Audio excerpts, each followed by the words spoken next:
ও মোর আপনার দে ও মোর আপনার দে ও মোর সিকুনি দে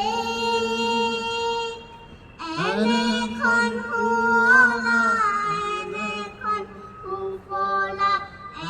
এখন মরমর দে ও